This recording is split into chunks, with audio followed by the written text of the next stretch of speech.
আসসালামু আলাইকুম সবাইকে ঈদ মোবারক।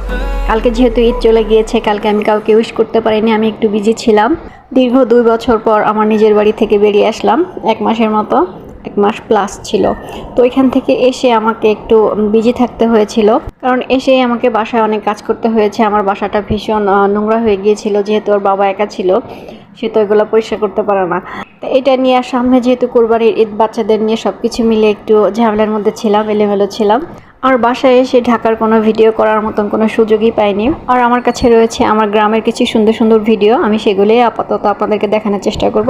তো যাই হোক, ঢাকা যেহেতু বন্দি জীবন, চিড়িয়াখানার জন্তুর মতো জীবন, তারপরেও নিজের ঘর, নিজের সংসার বেশ ভালোই লাগছে। তারপরেও কিছুক্ষণ পর বারবারই মনে পড়ছে নিজের গ্রামের কথা। খোলামেলা আকাশ, সুন্দর প্রকৃতির মাঝে কিছুদিন ছিলাম, অসম্ভব ভালো লেগেছিল, বারবারই মনে পড়ছে।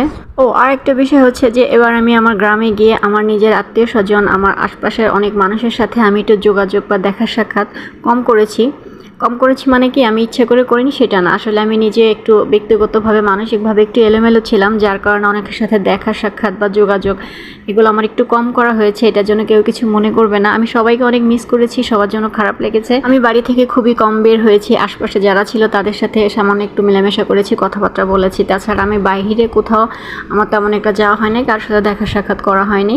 বাড়ির মধ্যে আমার যে গাছপালা, আমার নিজের ব্যক্তিগত কিছু কাজকর্ম ছিল, আমি সারাক্ষণ সেগুলো নিয়ে বিজি থাকতাম। তো যাই হোক, আসার সময় কিছু ফল পেড়ে নিয়ে আসছি ঢাকাতে। আমার গাছের এখানে, আমার ল্যাংড়া আম গাছে বেশ কিছু আম হয়েছে। এবার যদিও আমার অন্যান্য আম গাছে একটু কম আম হয়েছে, প্রায় 7-8টা আম গাছ আছে, তার মধ্যে মনে হয় 5-6টা গাছে আম ধরেছে, বাকিগুলো খুবই কম আম ধরেছে। এই গাছটা একটু বেশি আম হয়েছিল, যার কারণে আমি আসার সময় চেষ্টা করেছিলাম কিছু আম পেড়ে নিয়ে আসার জন্য।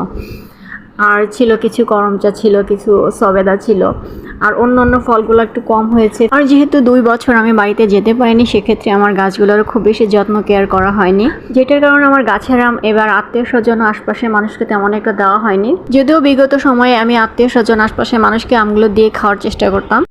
এবার শুধুমাত্র আমার এই ল্যাংড়া আম গাছটা মোটামুটি একটু ভালো আম হয়েছিল, আর বাকি গাছগুলোতে খুবই কম হয়েছিল, যার কারণে এবার আত্মীয় স্বজনকে তেমন একটা আম দিতে পারিনি।